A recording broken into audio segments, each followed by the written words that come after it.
आपके सामने है।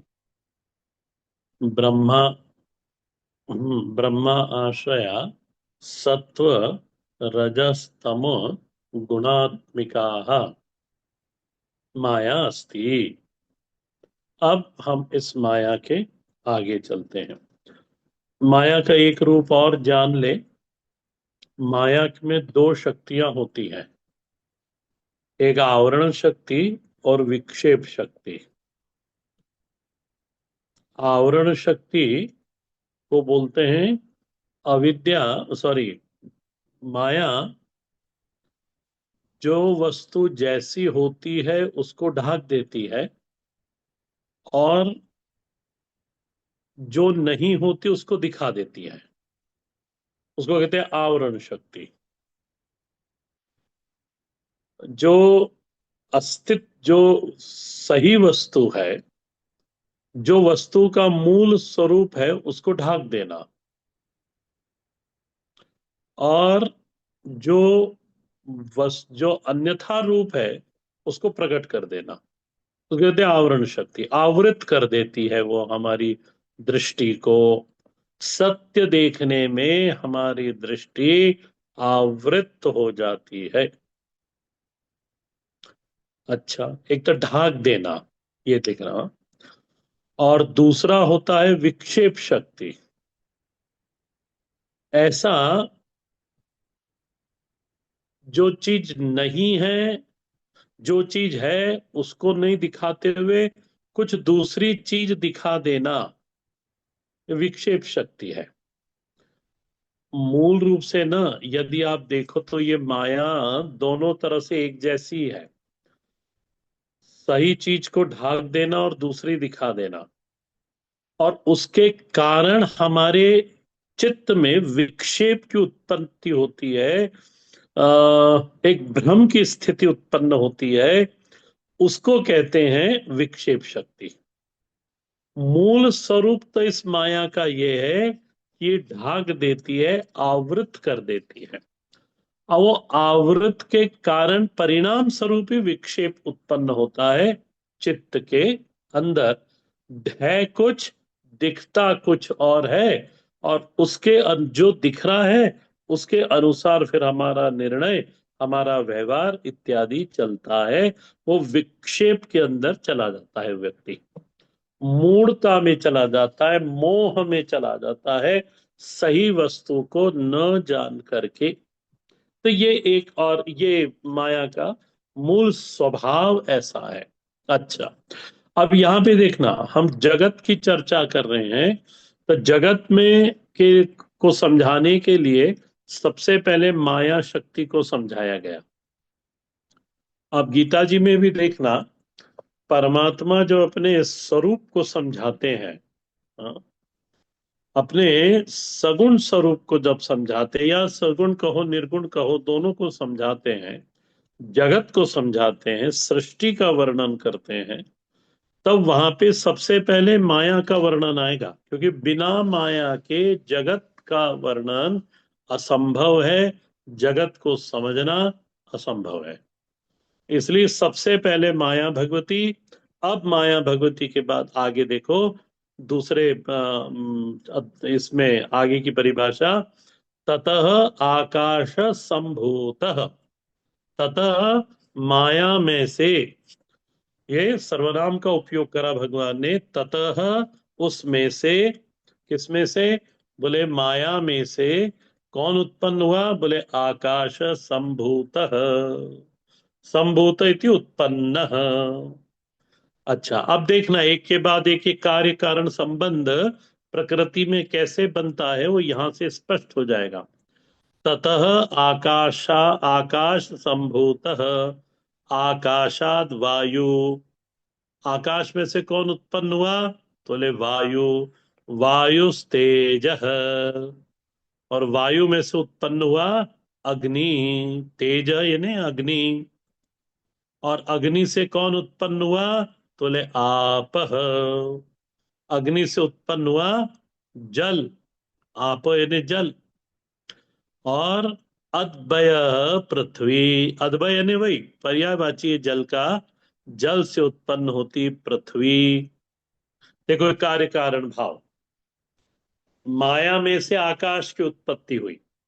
अभी देखो तो मोटा मोटा समझाया गया है, नहीं तो इसके अंदर तो तन्मात्रा इत्यादि इत्यादि भी फिर समझाना होता है पुराणों में। यहाँ भगवान भाष्यकार हमको पहले सीधा सीधा बता रहे हैं कि माया भगवती में से आकाश की उत्पत्ति हुई, आकाश से वायु निकला, वायु से तेज अग्नि निकली, और अग्नि से जल निकला, और जल से पृथ्वी निकली। अच्छा, इन सब की अपनी अपनी तन्मात्राएं हैं। तन्मात्रा भी समझ लो। सबसे पहले तन्मात्रा की उत्पत्ति होती है, सबसे पहले तो अभिमान उत्पन्न होता है, अभिमान से तन्मात्रा है, तन्मात्रा से पंच महाभूत। अब देख लो इधर, इसको लिख लेना बाद में। आकाश की तन्मात्रा क्या है? तो शब्द।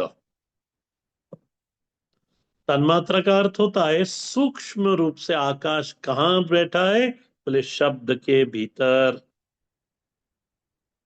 तो आकाश का सूक्ष्म रूप क्या हो गया? गुण क्या हुआ? आकाश का धर्म क्या हो गया? बोले शब्द। यदि आकाश नहीं हो तो हमारे शब्द सुनाई न दे सके, क्योंकि आकाश एक माध्यम है जहां से ये शब्द गति करता है, और मुख से निकला हुआ शब्द कान तक, आपके हमारे कान तक जाता है। ये गति करने के लिए उसको एक मीडियम चाहिए। वो मीडियम क्या है? आकाश। ये तो आकाश का धर्म क्या है? बोले शब्द आकाश का धर्म है, शब्द आकाश का गुण है, शब्द आकाश की तन्मात्राएं हैं। इन शब्दों में कंफ्यूज मत होना, ये एक अलग अलग विद्वान अलग अलग शब्द का उपयोग करते हैं। आकाश का है शब्द, वायु स्पर्श, शब्द स्पर्श, रूप, तेज। पंच महाभूत में जो सबसे पहले प्रकट हुआ, दिखा, दृष्टि गोचर हुआ, इंद्रिय गोचर हुआ, वो तीसरा महाभूत है तेज। आकाश दिखाई देता नहीं, वायु दिखाई देती नहीं, दिखा कौन? बोले तेज। और देखना, इस तेज से ही बाकी सब चीज दिखने लगी। तेज से ही जल दिखाई दिया, तेज से जल की उत्पत्ति हुई और दिखाई भी दिया। क्यों? क्योंकि जल के तेज के अंदर दो धर्म है। कौन कौन से? एक दाहकता और प्रकाशत्व। दो चीजें, ये प्रकाश करने में समर्थ है और ये दहन करने में भी समर्थ है। इसलिए ये दहन तो करता ही है, परंतु ये इससे सारे दूसरे जो महाभूत है वो सब दिखाई भी देते हैं। ऐसा। तो पहला महाभूत है जो दिखाई दिया, तेज। तेज से उत्पत्ति हुई आप। आप का तन्मात्रा क्या है? तो ले रस। शब्द, ध्यान इसको सीक्वेंस में देखो। शब्द स्पर्श रूप, रूप हुआ तेज का, रस हुआ किसका? जल का, और तीसरा हुआ गंध, गंधवती पृथ्वी। पृथ्वी का जो गुण है, पृथ्वी का जो धर्म है, पृथ्वी की जो तरमात्रा है, उसको कहते हैं गंध। और यही कारण है कि हर वस्तु का, हर व्यक्ति का अपना एक गंध होता है। क्यों? क्योंकि ये सब पृथ्वी से बनी हुई वस्तुएं, जो जो पृथ्वी से बनी वस्तुएं हैं उस सब की अपनी एक विशेष गंध होती है। और इस गंधवती पृथ्वी को जो रसातल में डूबी हुई थी, उसको ढूंढने के लिए भगवान सूकर बने। और सूकर को देखना, सूकर की जो नाक रहती है ना, वो बड़ी रहती है, और उसमें सूंघने की शक्ति सारे प्राणियों में से सबसे ज्यादा रहती है। और कहाँ ढूंढते? इतने बड़े प्रलय जल के अंदर पृथ्वी कहाँ पड़ी थी? तो सूंघते सूंघते सूंघते जिस दिशा से गंध आ रही थी उस दिशा में भगवान गए, और गंधवती पृथ्वी को जो गेंद रूपी थी अपने नासिका पे उसको जमाया, और फिर ऊपर आके स्थिर करा। इस तरह से गंधवती पृथ्वी। हम्म। अब देखो आगे देखना। एतेषां पंचतत्वानां समष्टि सात्विक अंशात। अब देखो, ये जो पंच महाभूत है, क्योंकि ये त्रिगुणात्मिका माया से उत्पन्न हुए हैं, इसलिए उसमें से उत्पन्न होने वाली वस्तुएं भी तीन भाग में होंगी। ठीक। तो माया से उत्पन्न, इसलिए माया भी तीन में हुई ना, सत्व रजस और तमस। महालक्ष्मी, महाकाली, महासरस्वती। अच्छा, इनमें से उत्पन्न हुआ आकाश, आकाश को भी तीन भाग में बांट लो, सात्विक, राजसिक और तामसिक। तो आकाश के तीन भाग हो गए। आकाश से उत्पन्न हुआ वायु, वायु भी तीन प्रकार की ले लो, सात्विक, राजसिक, तामसिक। वायु से उत्पन्न हुआ अग्नि, अग्नि भी तीन प्रकार की ले लो, सात्विक, राजसिक और तामसिक। इस जगत, क्योंकि जगत पूरा माया से उत्पन्न हुआ है, तो इसमें हर जगह तीन तीन वस्तुएं, एक वस्तु को तीन भागों में आप विभक्त कर सकते हो। तो आकाश भी तीन हुए, और उसमें से उत्पन्न हुआ वायु तीन प्रकार की हुई, वायु से तेज तीन प्रकार का हुआ, तेज से रस तीन प्रकार के हुए, जल, और गंध की पृथ्वी भी तीन प्रकार की हुई। अब जब ये तीन प्रकार की हो गई, उसमें से हमने पंच महाभूतों के सात्विक सात्विक अंशों को अलग कर लिया। यानी आकाश का सात्विक अंश अलग करा, फिर वायु का सात्विक अंश अलग करा, अग्नि का सात्विक अंश अलग करा, और जल का सात्विक अंश अलग करा, और पृथ्वी का सात्विक अंश अलग करा। इनका एक ग्रुप बना दिया। अब पढ़ो आगे का। एतेषां पंचतत्वानां समष्टि सात्विक अंशात। एतेषां, ये जितने हमने आपको अभी पंच महाभूत बताए, एतेषां पंचतत्वानां, हमने जो आपको ये पांच तत्व बताए, इनकी समष्टि, समष्टि ने क्या, इकट्ठा कर लेना। इनके सात्विक अंश को हमने इकट्ठा करा। एतेषां पंचतत्वानां समष्टि सात्विक अंशात। अच्छा, इकट्ठा करके क्या करा? बोले इस इकट्ठा जब हमने करा तो इसमें से क्या उत्पन्न हुआ? तो इसमें से मन की उत्पत्ति हुई, इसमें से बुद्धि की उत्पत्ति हुई, इसमें से अहंकार की उत्पत्ति हुई, इसमें से चित्त की उत्पत्ति हुई। अंतःकरणानि संभूत। अंतःकरण चतुष्टय, चार प्रकार के अंतःकरण होते हैं, मन, बुद्धि, चित्त, अहंकार। और ये सब चारों अंतःकरण कहाँ से उत्पन्न हुए? चार प्रकार के अंतःकरण का, चार प्रकार के नहीं, अंतःकरण के चार प्रकार कहाँ से उत्पन्न हुए? तो बोले पंच महाभूत के सात्विक अंश से उत्पन्न हुए। तो आप देखना, विचार करके देखना कि मूल रूप से मन सात्विक है, हमको बनाने की कोई आवश्यकता नहीं। हमने तो जो हम इस मन के विषय, मन के अंदर राजसिक और तामसिक विषयों को डाल के रखा है, उन विषयों से दूर करना मात्र है। विषयों को दूर करना है। मन तो सात्विक, मूल तो उसका जन्म ही सत्वंश से हुआ है। तो मन सात्विक है। बुद्धि देखो, बुद्धि भी सात्विक है। ये तो कारण शरीर में जो हमारा स्वभाव, वासना, इच्छाएं हैं, उसके कारण ये सब मलिन होते हैं। कारण शरीर के कारण ही ये जो सूक्ष्म शरीर है, ये मलिन होता है। मन तामसिक हो गया, मन राजसिक हो गया। मूल तो ये सात्विक है ही। बुद्धि जो सात्विक थी, वो हमारा राजसिक हो गई, वो तामसिक हो गई। और अहंकार जो सात्विक है, वो राजसिक हो गया। जनरली तो राजसिक ही है, और फिर तामसिक भी है। चित्त, चित्त क्या है? चित्त के अंदर पूर्व जन्म के कर्मों के पद चिन्ह है। देखो चित्त यानी क्या है? ये this is a house of knowledge. अब कौन सा नॉलेज? तो जो पूर्व जन्म में हमने जो देखा सुना चखा था, वो सारा के सारा ज्ञान कहाँ रहता है? वो चित्त के अंदर निवसित होता है।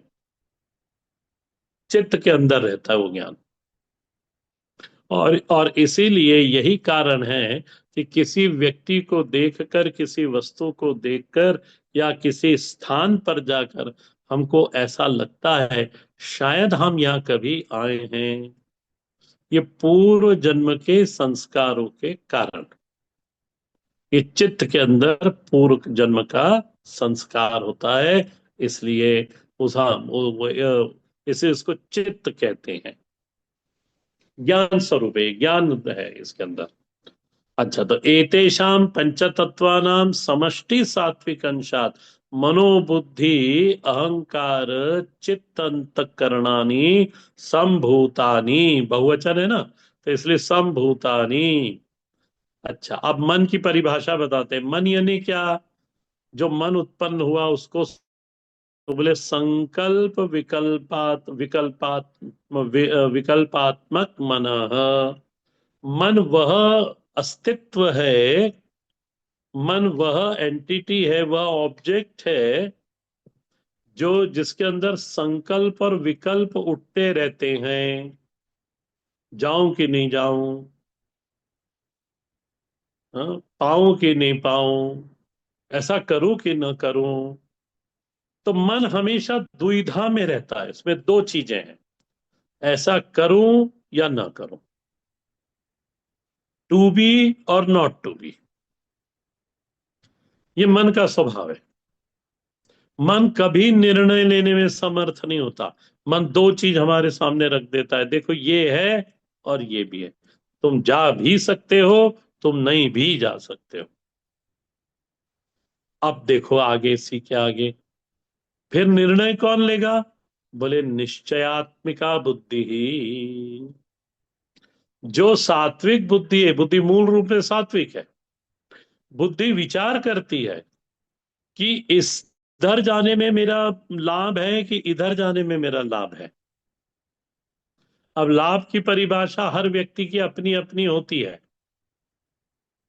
कोई मोक्षगामी व्यक्ति होगा तो उसकी लाभ की परिभाषा अलग होगी, और जो अभी संसार में रमण करने वाला व्यक्ति होगा उसके लाभ की परिभाषा अलग होगी। मोक्ष मार्गी तो ये कहेगा कि नहीं नहीं, सब कुछ छोड़ो, सत्संग करो।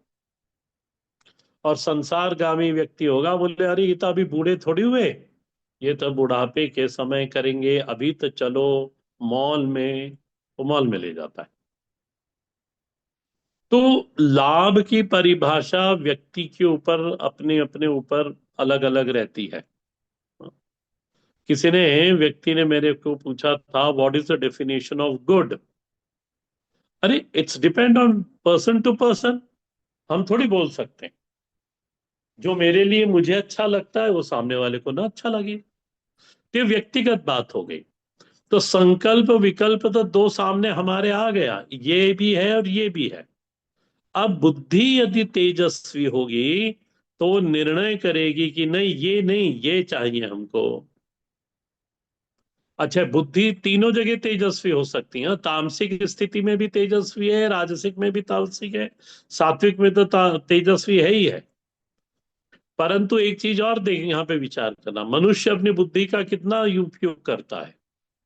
करता ही नहीं है। 10% कहते हैं विद्वान लोग कि मनुष्य 10% बुद्धि का उपयोग करता है, इसलिए निर्णय लेने में असमर्थ होता है।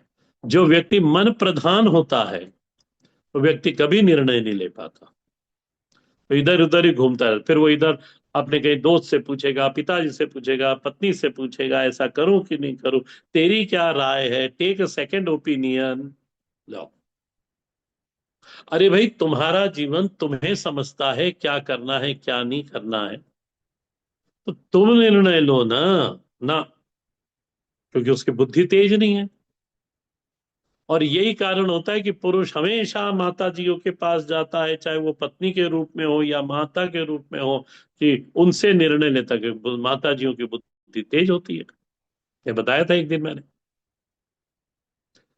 तो संकल्प विकल्पात्मक मनः, ये मन की परिभाषा है। और बुद्धि कैसी है? बोले निश्चयात्मिका। स्त्रीलिंग है देखो बुद्धि में, निश्चयात्मिका। आ की मात्रा लगी हुई है। मन पुरलिंग है। पर धर्मशास्त्र में यदि आप देखोगे, धर्मशास्त्र की दृष्टि से इसको पढ़ोगे, तब परिवार को कैसे देखोगे? तब मन रूपी माता जी होती है और पुरुष रूपी बुद्धि होती है। पुरुष निर्णय लेता है और माता जी उसका अनुपालन करती है। जो वो कहेंगे वो होगा। होता है ना ऐसा? कि वो हमारे साहब जैसा बोलेंगे वैसा हम करेंगे। खुद का बोले कोई नहीं। नहीं नहीं, आपकी बात तो छोड़ दी मैंने। पुराने घरों में तो ऐसे ही होता था कि जो घर में पुरुष निर्णय ले लेता था, बस महाराज वही निर्णय होता था। माता जी लोग बोल नहीं पाती थी सही होने पर भी। परंतु आज स्थिति अलग है। तो संकल्प तो ये धर्मशास्त्र की चर्चा है, इसको अलग रखना। हम अध्यात्म पे है, मैं तो दोनों दृष्टि से बता दे रहा हूं। पर दोनों चीजों तरह से समझना और चीजों को अलग अलग रखना विभाग करके। तो संकल्प विकल्पात्मक मनः निश्चयात्मिका बुद्धि ही। और अहंकार, तो बोले अहंकर्ता अहंकार। अहंकर्ता नोशन, दो इसमें दो दो क्या एक ही वृत्ति आती पर दो समझाई जाती है। अहंकर्ता, मैंने इस माइक शरीर के साथ अहमता ममता जोड़ दी, तो अहंकारी हो गए। ठीक। अच्छा, फिर इस माइक शरीर से मैंने अहमता ममता जोड़ी तो ये मैं हो गया। अब मैं इस शरीर के द्वारा जो करता हूं तो मैं कर्ता बन गया। तो अहंकर्ता, देखो इधर पुस्तक में देखना, अहंकर्ता अहंकार। अहंकार की परिभाषा क्या हुई? अहंकर्ता। और अहंग यानी क्या? तो बोले माइक शरीर के साथ मैंने अपनी ममता जोड़ी, अहमता जोड़ी माइक शरीर के साथ, और मैं अहंकर्ता बन के मेरे अंदर अहंकार की उत्पत्ति हुई। यदि ये अहंकार इष्ट परमात्मा को समर्पित है, कर्मयोगी है, तो फिर ये सात्विक समर्पित अहंकार हुआ।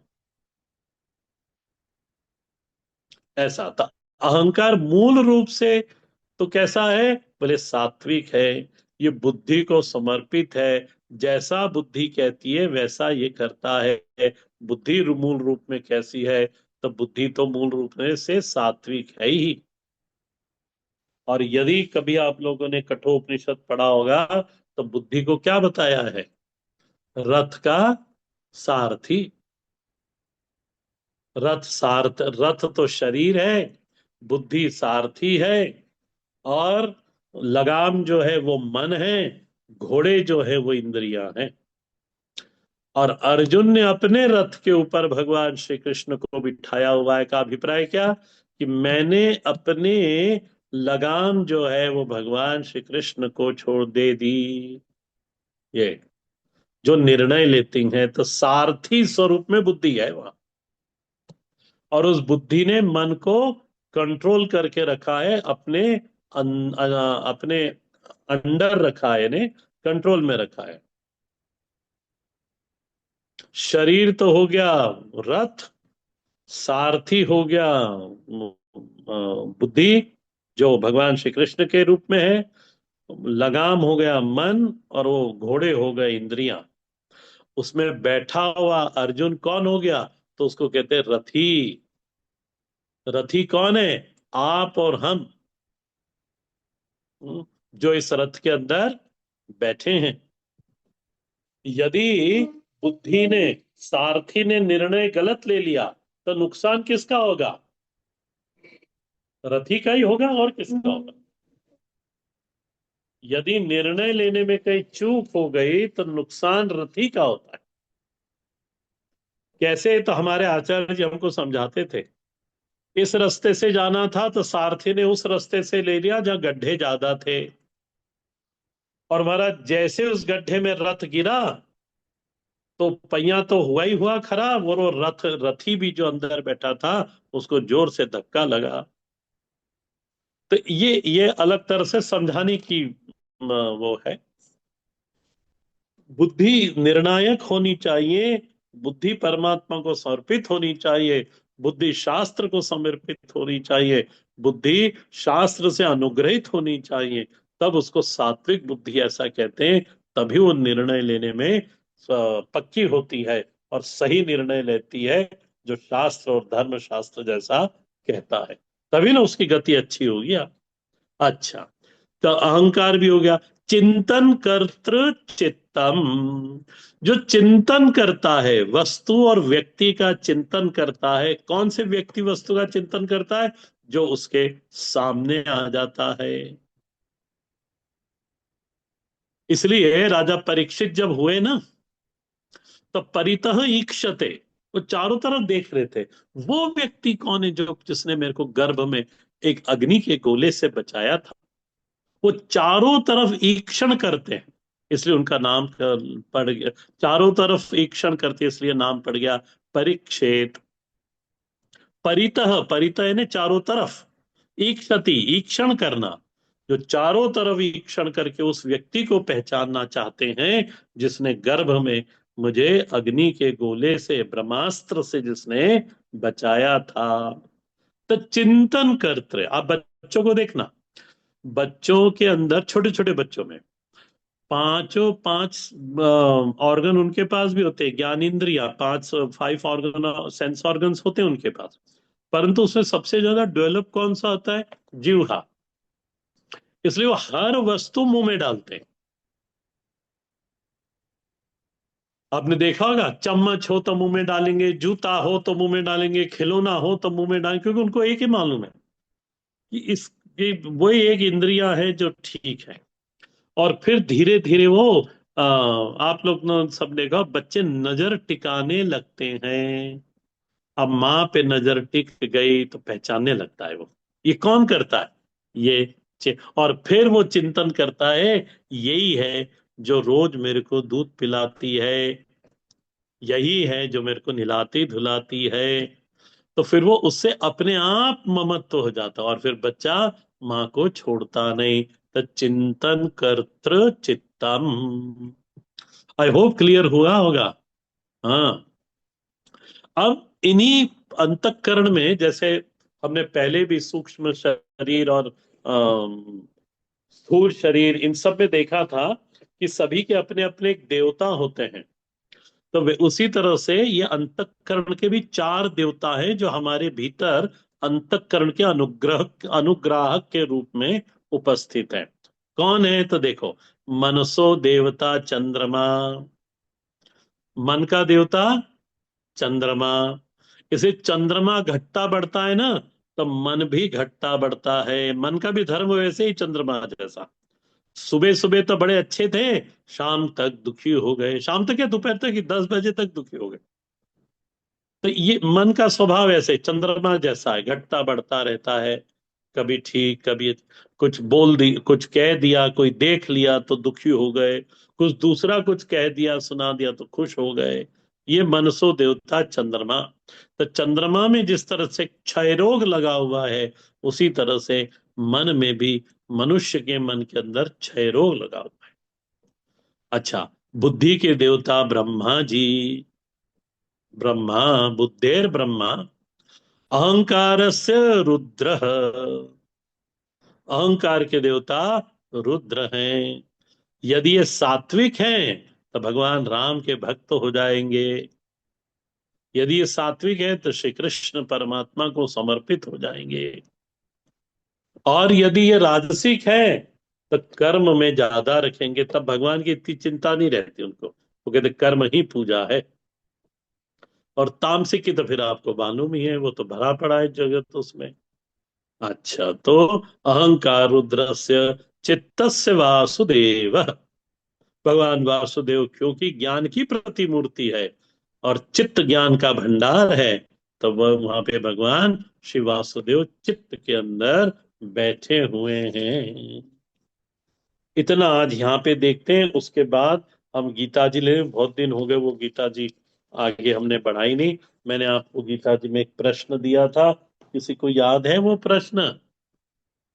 कविता में मैंने एक प्रश्न पूछा पूछा था, तो वो कविता में बोले भूल गई स्वामी जी, मेरे को तो नहीं मालूम, हाँ, इतने दिन हो गए। तो ये वो मराठी में कहते हैं, आगे पाठ नहीं, पूढ़े पाठ मागे सपाट। स्वामी जी, आपने बोला था अयोध्या नाम वज्रम की जगह भगवान ने ये क्यों नहीं बोला कि अयोध्या नाम चक्रम, सुदर्शन चक्रम? हम्म। कहाँ गई कविता में कि आयुधों में मैं वज्र हूं, वज्र हूँ। आयुधा नाम अहम वज्र, आया कि नहीं याद? आ गया याद। हाँ हाँ। बोले वो मैं क्या बोलते हैं, क्या बैंगलोर घूमने गई थी तो स्वामी जी सब भूल गई। आयुध देखो इधर, आयुधा नाम अहम वज्र, ये 28वां श्लोक है 10वें अध्याय का। और भगवान भाष्यकार ने इसके ऊपर भाष्य लिखते हुए लिखा था, दधीची अस्ति संभव असंभव संभवम वज्रम, कि अब इसके दधीची ऋषि के अस्त्र अस्थियों से जो वज्र बना, भगवान ने कहा वो मैं हूं। तो अब मैंने प्रश्न करा था कि भगवान, हमने तो यार सोचा था भगवान सुदर्शन चक्र को बोलेंगे, पर भगवान ने ऐसा नहीं बोला। आप ध्यान देना, चक्र सदा परमात्मा के साथ रहता है, अदृश्य रूप में। पहला पॉइंट, भगवान को केवल उंगली उठानी पड़ती है और चक्र उपस्थित हो जाता है। भगवान को चक्र को लेकर ढोना नहीं पड़ता। भगवान तो ऐसा दिखाई देते हैं कि वह निरस्त, इनके हाथ में कोई अस्त्र शस्त्र नहीं है, परंतु जहां भगवान ने उंगली उठाई, हाँ वो आ जाता है। क्या अभिप्राय इसका? कि चक्र परमात्मा के साथ अव्यक्त रूप से रहता है, अदृश्य रूप से रहता है। ये भगवान के जितने भी आयुध हैं, गदा और चक्र, यही दो हैं उनके पास, शंख चक्र गदा, तो उससे गदा तो ये आयुध हो गए। अच्छा, भगवान के पास जितने भी चिन्ह हैं, पद्म और शंख, दो चिन्ह है, और उनके पैरों में फिर मीन इत्यादि है, वो अलग बात है, वो भी चिन्ह ही है भगवान के। तो ये जो भगवान के आयुध और भगवान के जो चिन्ह है, ये परमात्मा स्वरूप ही है। ये परमात्मा ही चक्र के रूप में अभिव्यक्त होता है, चंच परमात्मा ही शंख के रूप में अभिव्यक्त होता है। और यही कारण है कि पूजन में सबसे पहले शंख का पूजन होता है, कि कैसा? विष्णु स्वरूप में। शंख क्या है? बोले विष्णु स्वरूप शंख। तो शंख भी परमात्मा का ही स्वरूप है। गदा, वो भी परमात्मा का ही स्वरूप है। तो जितने भी चिन्ह आयुध हैं भगवान के, ये सब ही सब परमात्मा की अभिव्यक्ति है। अच्छा, भगवान यहाँ पे 10वें अध्याय में विभूति का वर्णन करते हैं। और आपको याद होगा तो भगवान ने कहा था अर्जुन को कि अर्जुन, मैं तेरे को संक्षिप्त में प्रधान प्रधान विभूतियों का वर्णन करूंगा। तो प्रधान प्रधान विभूतियों के वर्णन में आयुधों में वज्र आया। यदि चक्र हो जाता तो परमात्मा का स्वयं का वर्णन हो जाता। इसलिए परमात्मा ने यहाँ पे सुदर्शन चक्र का उल्लेख नहीं करा। चक्र स्वयं परमात्मा ही है, इसलिए यहाँ पे उसका उल्लेख नहीं मिला। आगे बढ़े, धेनु नामस्मि कामधुक। देखो, भगवान कहते हैं अर्जुन, गायों में मैं कामधेनु हूं। सारी कामनाओं को प्रकट करने में जो समर्थ है, वो कामधेनु है। भगवान भाष्यकार को देखना, भगवान भाष्यकार बिल्कुल स्पष्ट करते हुए कहते हैं, वशिष्ठस्य सर्व कामानाम दोग्ध्रि। वशिष्ठ जी के हर संकल्पों को सिद्ध करने वाली कौन थी? उनके पास जो कामधेनु थी, उसके वो सारे संकल्पों को सिद्ध करती थी। एक कामधेनु वशिष्ठ जी के पास है जिसका नाम नंदिनी है। एक कामधेनु स्वर्ग में है जिसका आधा रूप तो मनुष्य जैसा है, चेहरा मनुष्य जैसा है, उसमें पंख भी है, और बाकी सारा शरीर गाय जैसा है। देखा कभी आपने ये चित्र? उसकी चोटी भी है, स्त्री का चेहरा है, गाय जैसे तो कान है, दो चोटी है, और पंख है, उड़ भी सकती है। ये स्वर्ग की कामधेनु है। इसका वर्णन पुराणों में आता है। अच्छा, हम जब छोटे छोटे थे तो ये मुस्लिमों की मुहर्रम होती थी, अभी भी होती है। तब वो लोग इसको पेपर, ये कागज से बनाते थे, बिल्कुल ऐसे ही बनाते थे जैसा हमको वहाँ वर्णन पढ़ने को मिलता है। तब मेरे को याद आया कि ये यहाँ पे ताजिए के साथ इसको बनाई जाती थी। अब क्या पता इनके उसमें क्यों बनाई जाती थी, पर मैंने तो वहां देखी हुई है। तो गाय जैसा तो स्त्री जैसा चेहरा है, उसकी दो चोटियां भी हैं, कान तो गाय जैसे ही हैं, और बाकी पूरा शरीर गाय का है, और पंख है। ये कामधेनु है स्वर्ग में। वशिष्ठ जी के पास हुई, एक हुई स्वर्ग में, और तीसरी जो कामधेनु है वो हम लोगों के पास है। अरे महाराज, हमारे पास कामधेनु, और हम तो मेहनत करते रहते हैं। कामधेनु हो तो कौन मेहनत करे बताओ? हाँ, हमारे पास कामधेनु है। आप भूल गए होंगे, या मेरे से पढ़े नहीं हो, या नहीं, मैंने मेरे से वो अध्याय नहीं पढ़ा होगा, मालूम नहीं मुझे। पर निकालो जरा गीता जी का तीसरा अध्याय।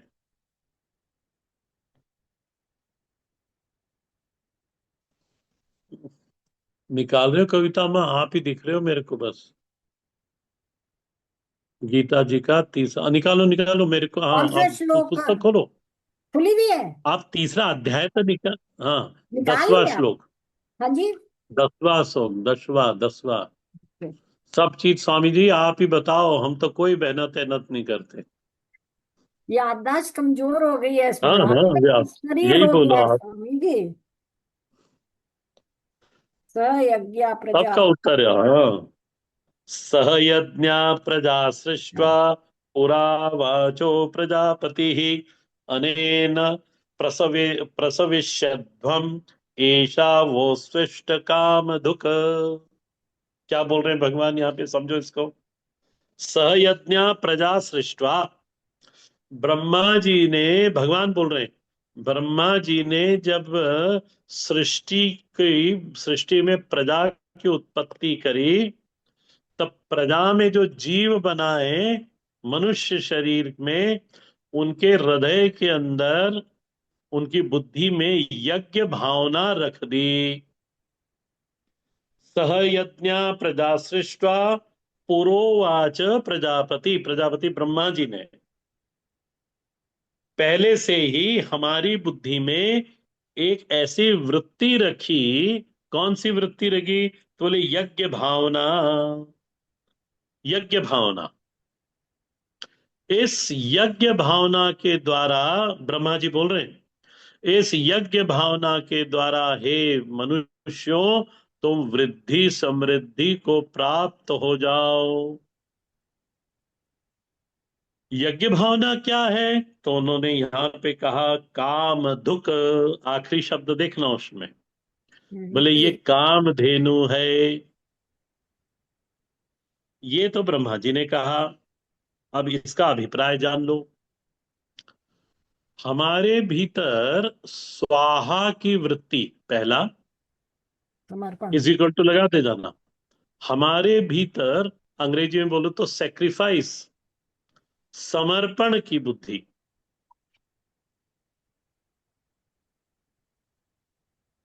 कुछ देने की भावना, समय है, श्रम है, धन है, जिसमें हमारी प्रचुरता है हम उसको समाज के लिए दें।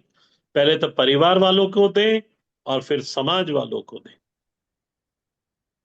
सबको देते रहें, बस यही है। यही जो वृत्ति है, सबके काम आए, ये जो वृत्ति हमारे अंदर, यही कामधेनु है, यही हमको ऊपर लेके जाएगी। अच्छा, इस कामधेनु जो वृत्ति हमारे भीतर है ना, उसको गोस्वामी जी ने कैसा रामचरितमानस में लिखा, वो समझ लो। परहित बस सबके मन माही, तिन कह जग दुर्लभ कछु नाही। अब ये मत पूछना है कांड कौन सा है, दोहा कौन सा है और चौपाई कौन सी, अब खुद ढूंढना। हाँ, परहित बस जिसके मन माही, तिनकह जग दुर्लभ कछु नाही। जिनके भीतर परहित की भावना रहती है, उन व्यक्तियों में इस जगत में कुछ भी दुर्लभ नहीं है। सारा सुख उनके और दौड़ा चला आता है। किनके और? जिनके हृदय में परहित की भावना है।